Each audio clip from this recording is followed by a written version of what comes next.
An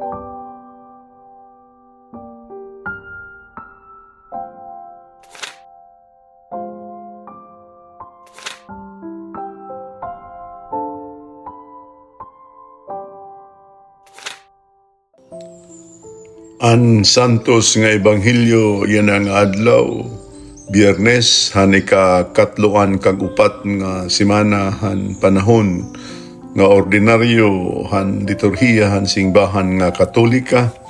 Kinuha didahan ebanghelyo nga sinurat ni San Lucas, duhaan karuhaan kag siyapa nga kapitulo, karahaan kag siyam tubtubhan katloan kag tulo nga mga bersikulo. Ngan ginsumatan hira ni Jesus sini nga pananglitan, hinumdumi ang kahoy nga igos, kanan nga tanan nga iba nga mga kahoy.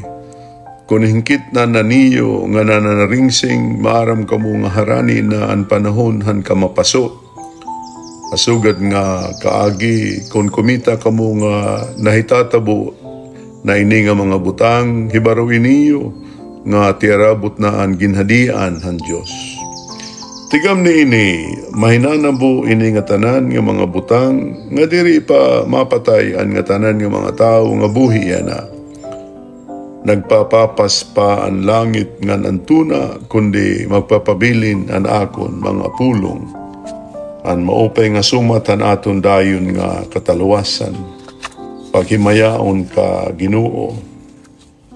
Maupay nga adlaw haiyo nga tanan. Didahini nga Biyernes aton gimbasa ang ebanghelyo, mahitungod han mga panigamnan nga makikita naton kuno mabut na ang panahon han katapusan han mga adlaw. Lugaring yan ang Biyernes tungod kay magtitikang kita han bag-o nga panahon han simbahan nga Katolika ug han iya liturhiya nga tinatawag naton panahon han pamulat o ha pinulungan nga Espanyol Adviento. Karayag ko utagan doon didahini nga aton yana pamalandong an kahulugan hini nga panahon han pamulat, an panahon han Adviento. Mga kasangkayan ko kang Kristo, adamo ka beses ato nini ginhuhulat nga panahon tungod kay ang ginaandaman naton usa nga partila hini nga panahon.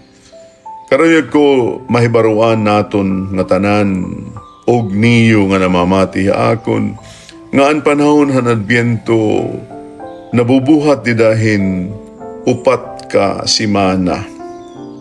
Upat ka semana diin kita nakaandam. Kaya ang pulong nga Adviento, pulong ini hin pagpamulat nga tikang hin Latin nga pamulungan, duha nga pamulungan. Siyahan ad, anika duha binire, ang karigsingon pamulat han pag-abot. Ano ang pinamumulat? Didahan panahon han Adviento. Duha nga butang mga kasangkayan ko kang Kristo. Ansyahan nga pampinamumulat amo ang pagbalik ni Jesus nga dahan aton kinabuhi.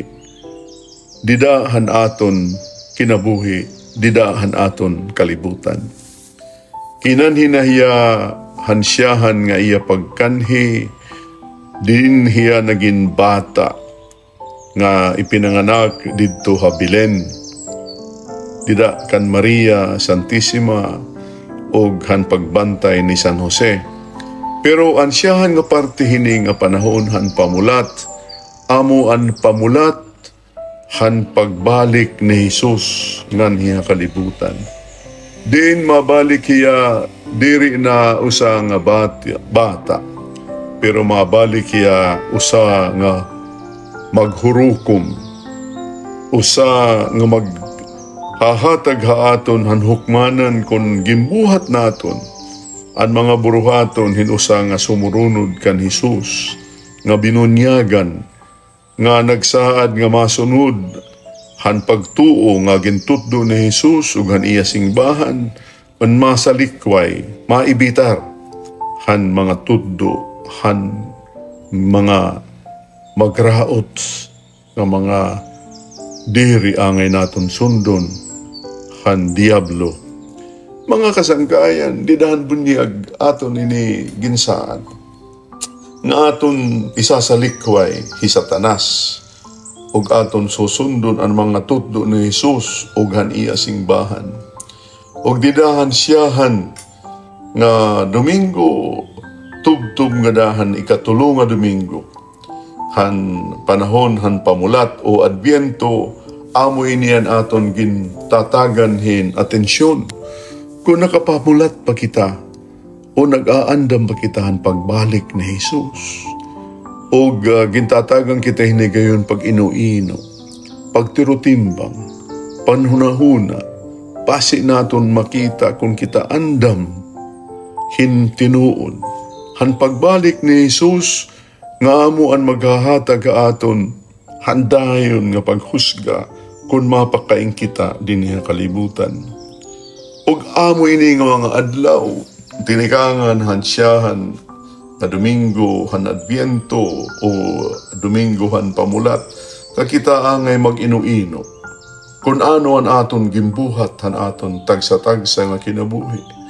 Kung ginsunod ba naton ni Jesus o ginsunod ba naton ang simbahan o aton hira ginsalikway ang mga tuddo o ang mga pagwaydong nga nakikita naton han mga tao nga nagdadaraha aton ngadto handiri maupay nga kamutangan nga ginagamit han mga nakontra kan Jesus.